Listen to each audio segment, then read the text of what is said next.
할렐루야. 늘 은혜 받지만 오늘 또 우리 임마누엘 성가대가 하나님께 드린 이 찬양이 대단히 감동적이고 은혜가 되는 찬양이었습니다. 우리의 신앙의 고백과 같기 때문이 아닌가 생각합니다. 성도의 신앙은 진실한 고백 가운데 이루어지는 것입니다. 그리스도인의 신앙의 시작은 바로 이 고백, 여호와 하나님이 전능하시고 천지를 창조하신 창조주시고 바로 그분께서 그의 전능하심으로 나를 아버지처럼 지키시고 살리신다는 이 고백으로부터 시작하는 것입니다. 우리는 날마다 이 신앙 고백을 합니다. 그리고 언젠가는 이 고백이 나의 마음 가운데 깊은 울림이 되어서 뜨거운 눈물의 고백이 되기도 하고 담대한 용기의 고백이 되기도 하며 따스한 위로의 고백이 되기도 하지요. 사랑하는 성도 여러분, 여호와께서 나의 하나님이심을 믿습니까? 여호와께서 나의 아버지이심을 믿습니까? 우리의 이 믿음의 고백이 굳건하게 세워지기를 주님의 이름으로 축복합니다. 우리의 이 고백은 참 귀한 것입니다. 그러나 이 고백이 우리의 가장 빛나고 아름다운 순간에만 고백되어지는 것이 아니라 우리의 모든 생애에 걸쳐 이루어지는 고백이 되어야 한다는 점이 사실 우리에게는 도전이 되고 숙제가 되는 것입니다. 오늘 본문에는 두 사람이 나오지요. 이 두 사람은 힘들고 척박한 환경 가운데서도 여호와께서 나의 하나님이심을 고백하는 믿음의 사람들입니다. 이 귀한 믿음의 고백을 하는 이 두 사람에게 그 어떤 것도 더할 수 없을 정도로 비참하고 무서운 절망이 찾아오지요. 흔히 절체절명의 위기라는 표현을 할 때가 있습니다. 몸이 잘리고 목숨이 끊어질 만큼 위험한 순간이라는 뜻입니다. 그러나 사르밧 여인과 엘리야에게는 절체절명의 위기, 죽을 것 같은 위기가 아니라 죽음 그 자체가 찾아온 것이죠. 그들은 이 죽음의 배후에 다름 아닌 여호와 하나님께서 있음을 어렴풋이 느끼고 더욱 깊은 절망을 하게 됩니다. 감당할 수 없는 고통과 그로 인한 절망감이 그들의 온 몸과 영혼을 휩싸고 있는 것이죠. 우리의 신앙 고백이 부정당하고 의가 의지하고 신뢰하는 하나님으로부터 내가 버림받은 것 같은 느낌을 받을 때 우리의 마음과 입에서 터져나오는 것은 무엇이겠습니까? 또 무엇이어야 할까요? 오늘 본문이 속해 있는 열왕기상 17장은 그 유명한 두 선지자 엘리야와 엘리사의 이야기를 다루는 장대한 서사의 시작입니다. 하나님께서는 엘리야와 엘리사를 통하여 당시에 하나님을 버리고 바알과 아세라를 숭배하던 이스라엘 백성의 불신을 정죄하시고 심판하십니다. 그리고 이스라엘 백성뿐만이 아니라 온 세상을 다스리시는 분이 바로 여호와이심을, 그분만이 참 하나님이심을 선포하게 하십니다. 이 일을 위하여 부르심을 입은 엘리야가 17장 1절에 등장하지요. 1절 말씀입니다. 길르앗에 우거하는 자 중에 디셉 사람 엘리야가 아합에게 말하되 내가 섬기는 이스라엘의 하나님 여호와께서 살아계심을 두고 맹세하노니 내 말이 없으면 수년 동안 비도 이슬도 있지 아니하리라 하니라. 아멘. 엘리야는 길르앗에 살았었다는 것만 알려져 있을 뿐 그가 어떤 사람인지에 대해서는 사실 알려진 것이 없는 인물입니다. 다만 그가 활동했던 시대에 그 유명한 아합과 이세벨이 이스라엘을 바알과 아세라 신흥으로 물들였던 그런 불신앙의 시대였다는 것, 그리고 그러한 시대에 활동하던 그 엘리야라는 이름이 나의 하나님은 여호와시다 라는 의미를 가졌다는 것, 이 두 가지 사실을 통해서 그의 존재와 삶 자체가 여호와 하나님이심을 고백하는 것임을 깨닫게 합니다. 엘리야는 말하지요. 내 말이 없으면 수년 동안 이 땅에 비도 없고 이슬도 없을 것이다. 왜 엘리야는 아합에게 비가 오지 않고 이슬도 없을 것이라고 선포할까요? 사실 가장 빠르고 쉬운 해결책은 하나님께서 이 아합과 이세벨을 직접적으로 심판하시고 처단하시는 것을 선포하는 게 가장 빠르고 명확하겠죠. 그러나 엘리야는 아합의 면전에서 아합에게는 아무 말 하지 않고 그저 비가 내리지 않을 것이다 라고 말합니다. 그것은 바로 아합과 그의 아내 이세벨이 그렇게 열성으로 섬기던 바알 신이 당시의 가나안 땅에서 풍요의 신, 비의 신으로 섬겨지고 있었기 때문입니다. 가나안 지역은 건기, 우기가 명확하게 나뉘어서 있는 기후를 가지고 있습니다. 그래서 10월경에 이른 비가 내리면서 우기가 시작되고 이제 한 4월경쯤에 마지막으로 늦은 비가 내리면 이제 한 반년 가까이 되는 기간이 건기가 계속 이어지게 되죠. 이렇게 비가 오는 시기, 비가 오지 않는 시기가 명확하게 나뉘다 보니까 이 기후 탓에 가나안 지역에서는 건기에는 바알이 자신들이 섬기는 신들 중에 하나인 죽음의 신인 모트에게 죽임을 당해서 힘을 쓰지 못하다가 우기가 시작될 무렵에서야 부활해서 자신의 권능으로 이 메마른 대지에 비를 내려준다는, 그렇게 해서 이 온 땅을 풍요롭게 해준다는 그러한 신앙을 갖게 된 것입니다. 그러나 이러한 바알 신앙에 엘리야가 반기를 드는 것입니다. 그리고 그가 한 수년 동안 비가 없을 것이라고 하는 이 선포는 무엇을 의미해요? 바알이 부활하기는커녕 영원히 죽어서 그의 권능을 베풀지 못할 것이다 라는 바알 신앙에 대한 심판의 선포인 것입니다. 여기에 두 신앙이 충돌하게 되지요. 바알을 주로 하나님으로 섬기고 있는 사람들은 그럼에도 불구하고 때가 되면 바알이 부활해서 다시금 이 땅에 비를 뿌릴 것이라고 믿는 것입니다. 그러나 엘리야는 자신의 하나님 여호와께서 비를 주시기도 하시고 그치시기도 하시는 분이라고 믿었습니다. 결국 바알이 죽음에서 돌아오지 못할 것이라는 엘리야의 선포는 그 우상을 섬기는 이스라엘 사람들의 불신앙을 정죄하는 것이었죠. 그렇게 엘리야를 통하여 여호와께서는 그러한 자기 백성의 불신앙을 정죄하시는 것입니다. 이 세상은 여전히 하나님 없이도 살만하다고 주장합니다. 여호와 없어도 풍요로울 수 있다고 말을 하는 것입니다. 여호와가 없어도 잘 살 수 있다고 말합니다. 다른 것이 그 자리에 대신하고 있는 것입니다. 그 자리에 바알이 있는 것처럼 말입니다.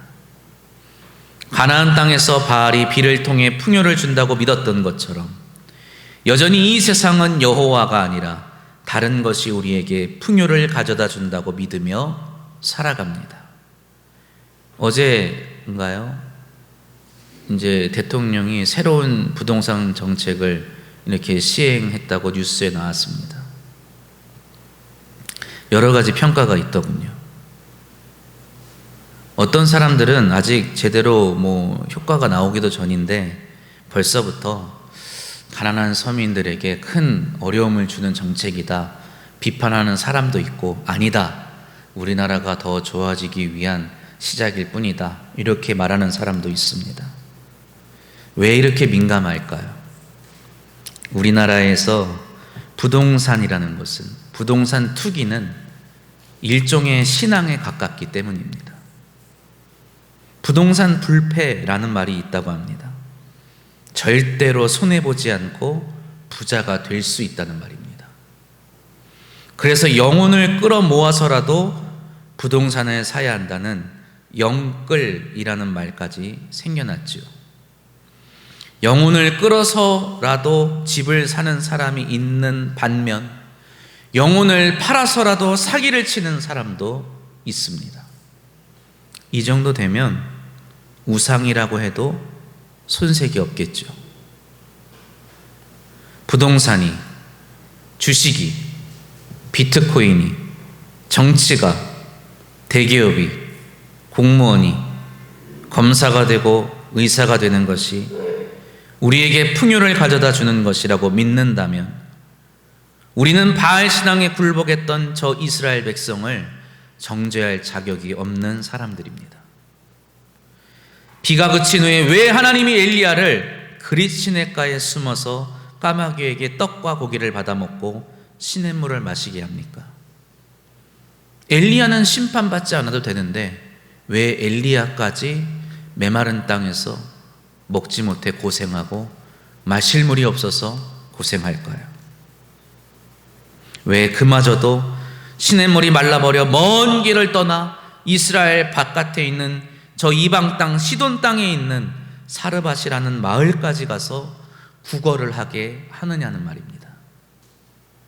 신앙은 삶 그 자체이기 때문입니다. 성도의 신앙은 구호가 아닙니다. 어떤 고귀하고 고차원적인 사상이 아니죠. 성도의 신앙은 삶입니다. 그렇게 살아내는 것입니다. 바알이 자신들이 먹을 곡식을 자라게 하고 자신들이 마실 물을 준다고 믿는다면 바알이 죽을 때 같이 굶어야 하고 목말라야 하는 것이죠. 그러나 여호와께서 먹이시고 마시게 하신다고 믿는 자는 가뭄 속에서, 흉년 속에서 하나님이 주시는 대로, 하나님이 베푸시는 대로 먹고 마실 수 있는 믿음이 있어야 하는 것입니다. 하나님은 성도의 신앙을 위해, 그 신앙의 삶을 드러내시기 위해 바알을 죽이셨습니다. 우상 숭배를 정죄하시는 것이죠. 말씀드렸다시피 사르밧은 이스라엘 나라에 속한 지역이 아닙니다. 오늘 본문에도 나오죠. 시돈에 속한 땅이라고 말하고 있습니다. 시돈이 어디입니까? 이세벨의 고향이자 바알 신앙의 근거지라 할 수 있습니다. 이스라엘로 치면 여호와를 섬기는 신앙의 근거지인 예루살렘과 같은 곳이죠. 하나님께서 엘리야에게 말씀하십니다. 9절 말씀, 너는 일어나 시돈에 속한 사르밧으로 가서 거기 머물라. 내가 그곳 과부에게 명령하여 내게 음식을 주게 하였느니라. 잘 읽어보세요. 이상한 말 아닙니까? 하나님께서 이스라엘 사람에게 명령하신 것이 아니라 시돈 땅 사르밧에 있는 한 과부에게 명령하였다, 이렇게 말씀하십니다. 우리는 이 말씀을 읽고 이렇게 반문할 수가 있어요. 시돈 땅에 살고 있는, 바알을 섬기고 있는 사르밧 과부가 어떻게 여호와가 명령하는 말을 따를 수 있을까? 그녀가 원래부터 여호와를 섬겼다는 말을 할 수는 없습니다. 왜냐하면 성경을 자세히 읽어보면 그녀를 만나러 엘리야가 사르밧 지역에 도착하여 그녀에게 마실 물과 먹을 것을 요구할 때 그녀가 이렇게 대답하기 때문입니다. 12절 말씀 우리 함께 읽어보겠습니다. 그가 이르되 당신의 하나님 여호와께서 살아계심을 두고 맹세하노니 나는 떡이 없고 다만 통에 가루 한 움큼과 병에 기름 조금 뿐이라. 내가 나뭇가지 둘을 주워다가 나와 내 아들을 위하여 음식을 만들어 먹고 그 후에는 죽으리라. 아멘. 그녀는 말하죠. 당신의 하나님 여호와. 나의 하나님 여호와라고 말하지 않습니다. 당신의 하나님 여호와라고 말하는 그녀는 본래 바알을 섬기고 있었겠죠. 그리고 몇 년간 지속되는 가뭄과 내릴 줄 모르는 비 가운데 온 땅이 황폐해지고 먹을 것이 귀해질 그때쯤에 가나안 땅에도, 시돈 땅에도 어떤 몹쓸 사람의 소문이 들려왔을 것입니다. 엘리야라는 사람, 나의 하나님은 여호와라는 뜻을 가진 엘리야라는 이름을 가진 그 사람이 여호와의 이름으로 이 풍요의 시인인 바알을 죽였다고, 그래서 이 땅에 비가 오지 않는 것이라고 소문이 돌았겠지요. 그래서 12절 말씀은 그러한 엘리야를 약간 비꼬는 의미도 원망하는 의미도 포함되어 있습니다. 바로 당신이 하나님으로 섬기는 그 여호와의 이름을 가지고 저주한 탓에 내가 먹을 떡이 없어서 이제 한 번 먹고 이제 죽으려고 한다, 이렇게 말하는 것입니다. 그러나 이러한 절체절명의 위기에서 이 과부는 선택합니다. 자신이 평생을 섬기던 바알이 아니라 그 바알을 죽여 무력하게 하는 이스라엘의 하나님 여호와의 명령을 따르기로 선택하는 것이죠. 어떻게 하나님께서 이 여인에게 명령하셨는지는 알 수 없습니다. 다만 그 명령을 받고 이 여인은 결정합니다. 자신이 가지고 있는 이 마지막 양식을 여호와의 선지자 엘리야에게 주기로 말입니다. 당시에 흔하게 퍼져 있던 다신교의 신앙을 가지고 있었을 것입니다. 그렇기 때문에 그녀는 바알을 완전히 우상으로 치부해서 버리는 것이 아니라 단지 이 여호와라는 신이 내가 섬기는 이 바알보다 강하기 때문에 이 바알을 완전히 정복했기 때문에 이 바알의 숭배자들을 심판하는 것이다. 내가 심판 가운데 있고 그의 그 정복당하는 가운데 있을 것이다, 이렇게 생각했을 것입니다. 우리가 여호와의 궤가 블레셋 땅으로 들어갔을 때 일도 보면 블레셋 사람들이 자신들이 섬기는 바알과 다곤신을 버리지 않죠. 그 신앙을 지킵니다. 그러면서도 뭐라고 말해요? 이 여호와라는 신이 대단히 강하다는 거예요. 누구보다? 자신들의 신보다. 다신교에서는 그러한 생각이 가능하죠. 그래서 이 여인도 자신은 여전히 바알의 숭배자로서 여호와의 분노 아래 살아갈 수밖에 없고, 다만 한순간의 이 순종 때문에 지금 그 분노, 그 심판에서 살아남아서 살아가고 있을 것이다 정도로 생각했을지도 모르는 것입니다. 그녀에게 여호와는 시돈 사람과 시돈의 신 바알을 증오하여 심판하고 죽이는 무서운 신으로 생각되어지는 것이죠. 그 여호와의 분노에서 살아남기 위해서는 그 여호와의 말씀과 그가 보낸 선지자인 이 엘리야의 말을 따르는 것 외에는 그 어떤 방법도 없다고 그녀는 생각했을 것입니다.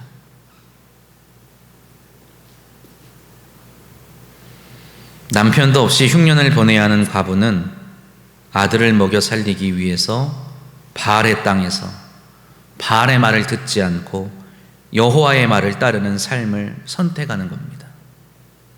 그 땅에서 추측컨대 여호와의 말을 따르는 사람은 이 여인 하나뿐이었을 것입니다. 이 여인은 날마다 이웃들로부터 배신자라는 소리를 들었을지도 모릅니다. 배교자라는 말을 들었을 테지요. 하지만 목구멍이 포도청이라는 말이 있듯이 그녀가 여호와의 선지자를 선대하는 이유는 단지 살아남기 위함이었습니다. 살고 봐야 될 거 아닙니까? 누구와 함께요? 자신의 사랑하는 아들과 함께. 저렇게 모녀가 둘이 같이 있으니까 얼마나 좋습니까? 웃음이 끊이질 않습니다. 지금 저렇게 자식이 사랑스러운 겁니다. 근데 그 여호와 하나님께서 내 아들을 죽이시는 거예요. 이 여인의 유일한 소망이 끊어지는 겁니다. 힘겨운 삶, 불신의 땅에서 여호와를 따르는 삶을 선택한 가운데 얻을 수 있는 유일한 소망이요, 얻을 수 있는 유일한 기쁨이었던 그녀의 아들이 병들어 죽게 되는 거예요. 여인은 곧장 엘리야에게 항의합니다.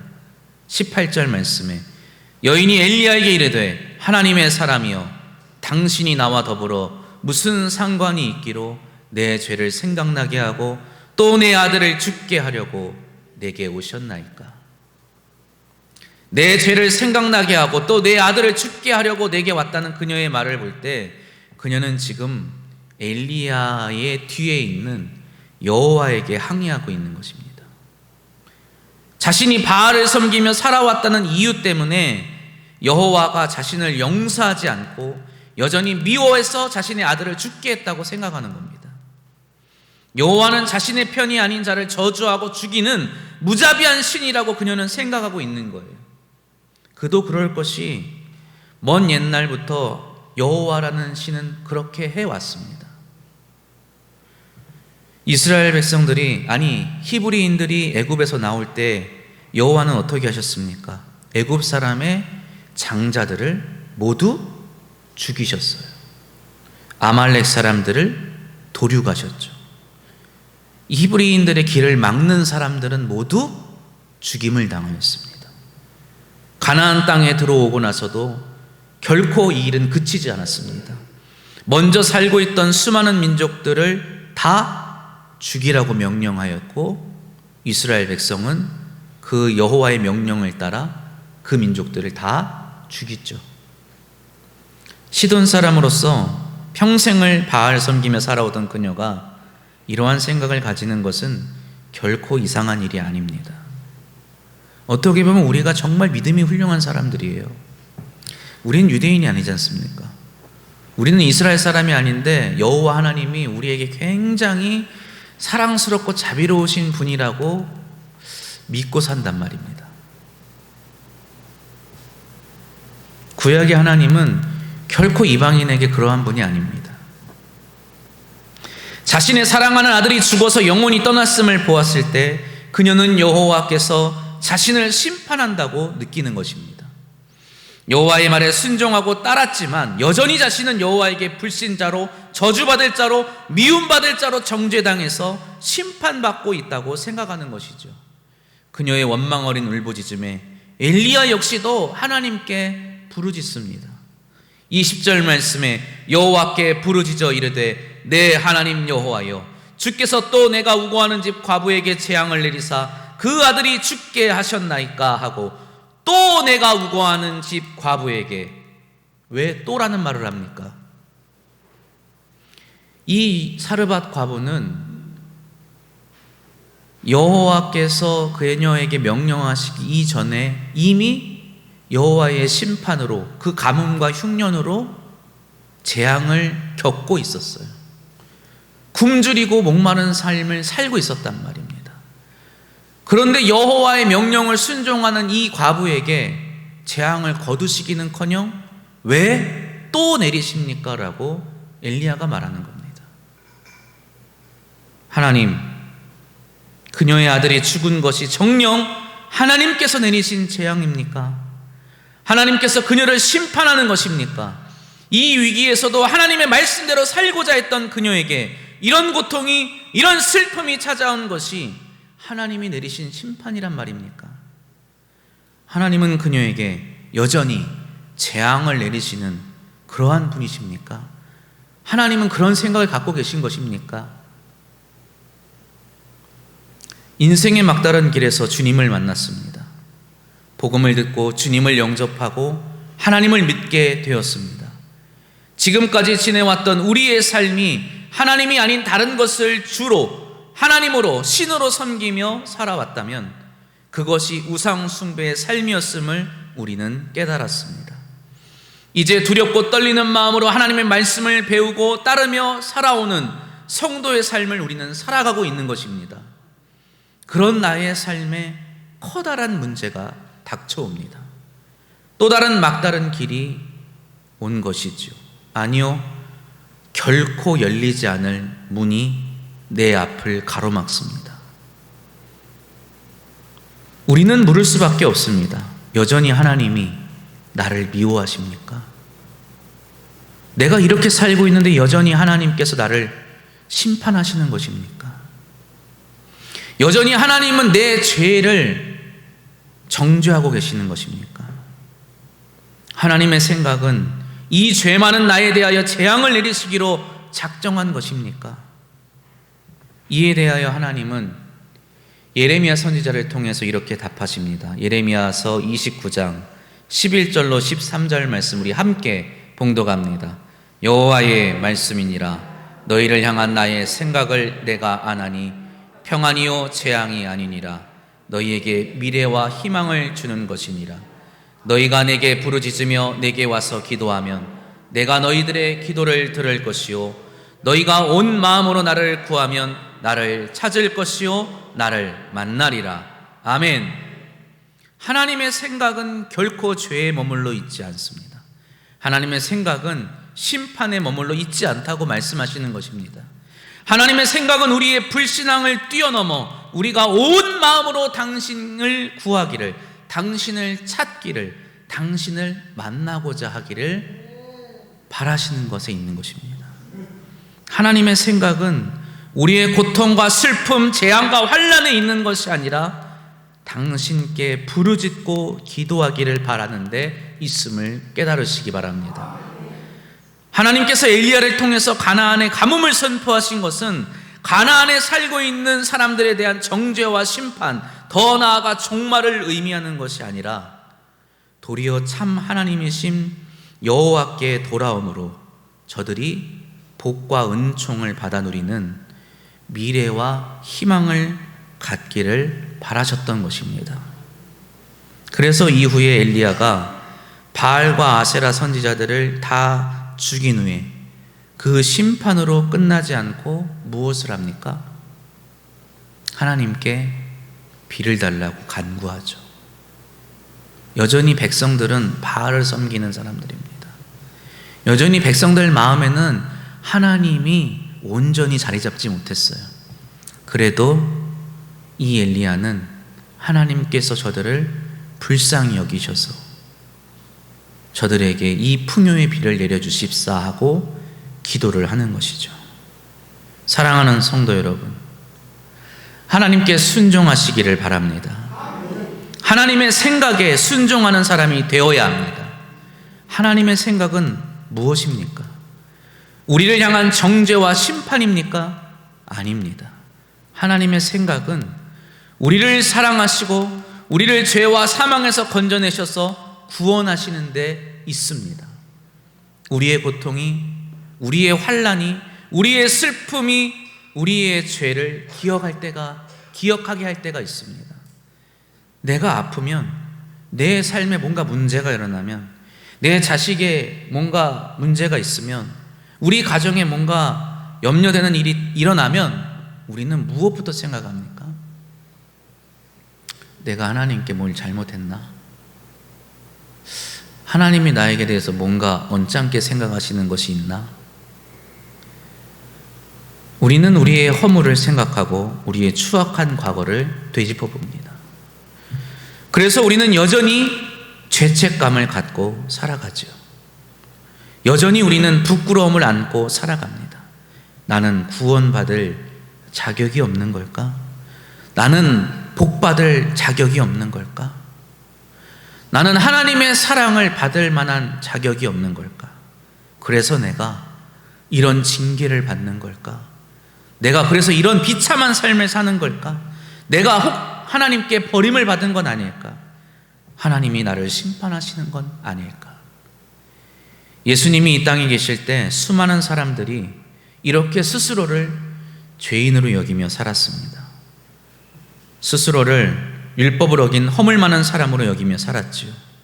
먹고 사는 것이 힘들고 어려워서 바리새인들이 만들어낸 전통을 지키지 못해서 거룩하지 못하고 경건하지 못한 사람으로 낙인 지키며 살아가야만 했습니다. 그런 그들에게 예수님이 나타나셔서 말씀하십니다. 회개하라, 천국에 가까이 왔느니라. 천국에 가려면 회개해야 한다는 겁니다. 예수님이 그들에게 요구한 회개는 무엇이었을까요? 그동안 어겼던 율법을 잘 지키는 것이었을까요? 그동안 살아왔던 모습을 버리고 바리새인과 같이 경건한 예식을 온전히 지키는 것이었을까요?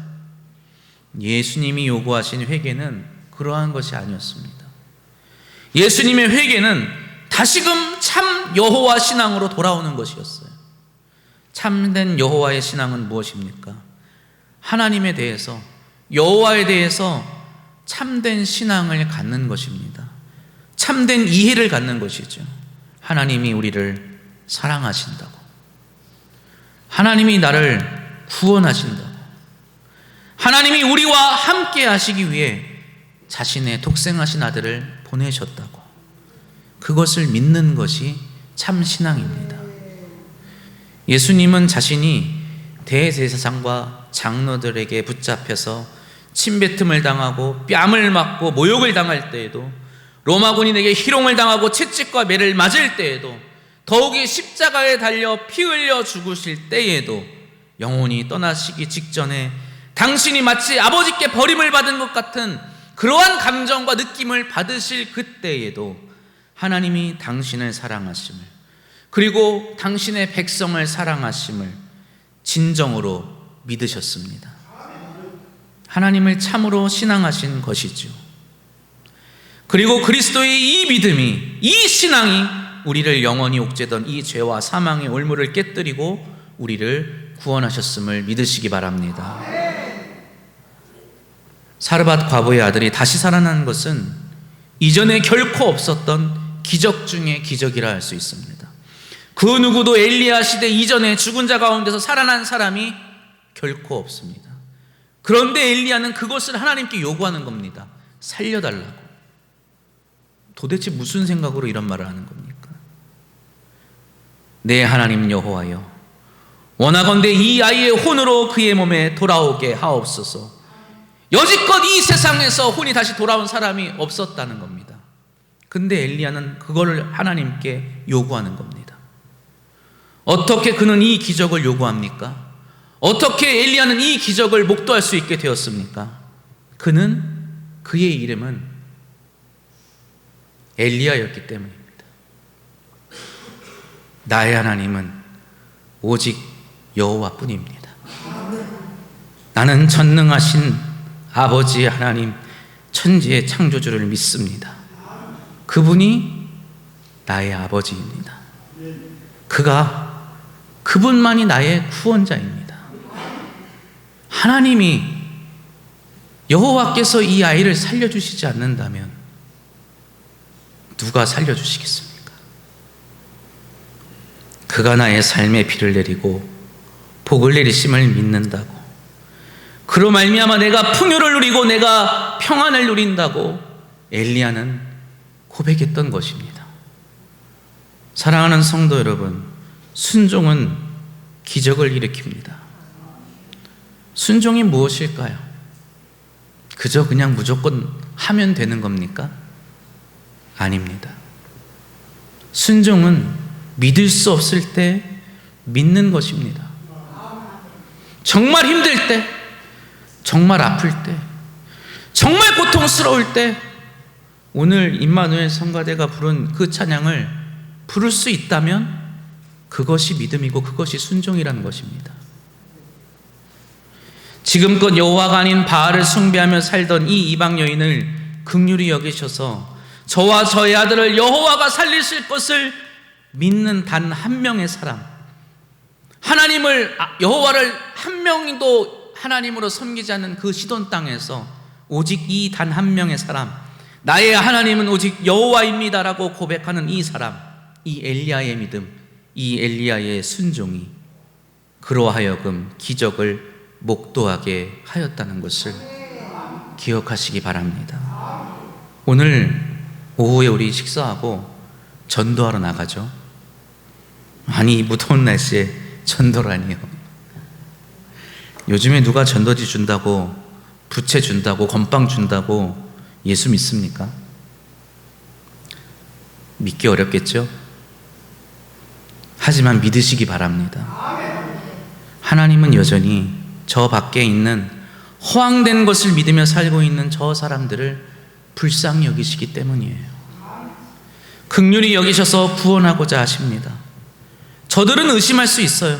저들은 원망할 수 있습니다. 그러나 단 한 사람, 나만큼은 오직 하나님은 여호와뿐이십니다라고 고백할 수 있어야 하는 겁니다.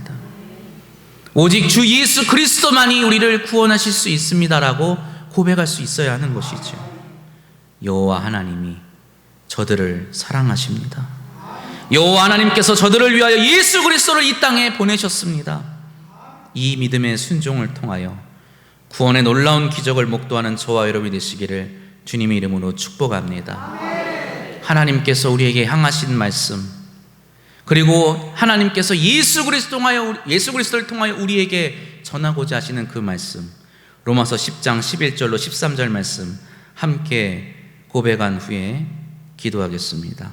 성경에 이르되 누구든지 그를 믿는 자는 부끄러움을 당하지 아니하리라 하니 유대인이나 헬라인이나 차별이 없음이라. 한 분이신 주께서 모든 사람의 주가 되사 그를 부르는 모든 사람에게 부요하시도다. 누구든지 주의 이름을 부르는 자는 구원을 받으리라. 아멘. 기도합니다.